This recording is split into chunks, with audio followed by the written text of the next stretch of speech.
Google the word branding. You'll get 7 billion results in about 9/10 of a second. Google brand, 9 billion more results. Read through those combined 16 billion results at your leisure, but you won't find universally agreed upon definitions of either or either. More importantly, you won't find a recognized best branding practice.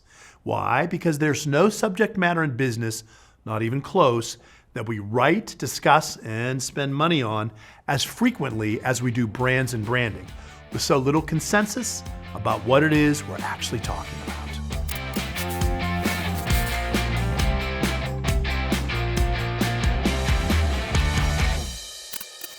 Welcome to the Branding Hacks video channel, dragging branding, kicking and screaming into the data-driven 21st century.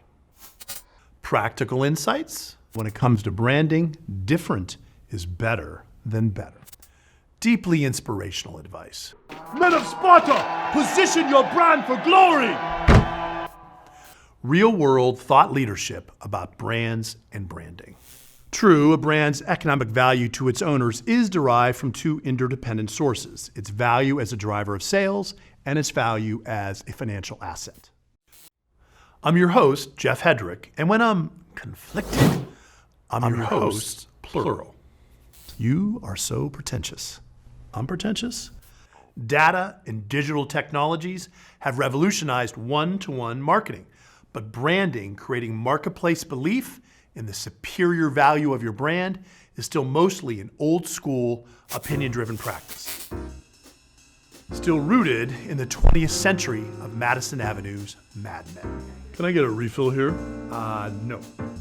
So, in season 1 of the Branding Hacks video course, you'll learn about why the two halves of a brand's value create the brand paradox, about the roles of differentiation, brand positioning, and behavioral economics, and why attributes and benefits are the core elements of every brand in every industry, and how to use these elements to create a data-driven best branding practice. Yeah, well, there's still no substitute for human creativity when it comes to expressing a brand's advantages and its personality to the marketplace.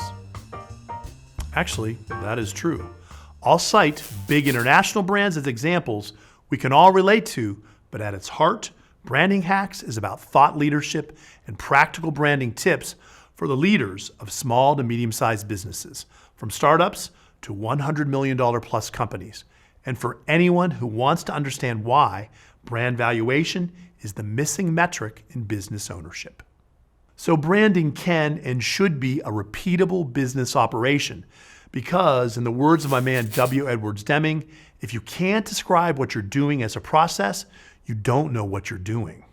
So join me for season 1 of Branding Hacks, an episodic journey into the beating heart of a best branding practice.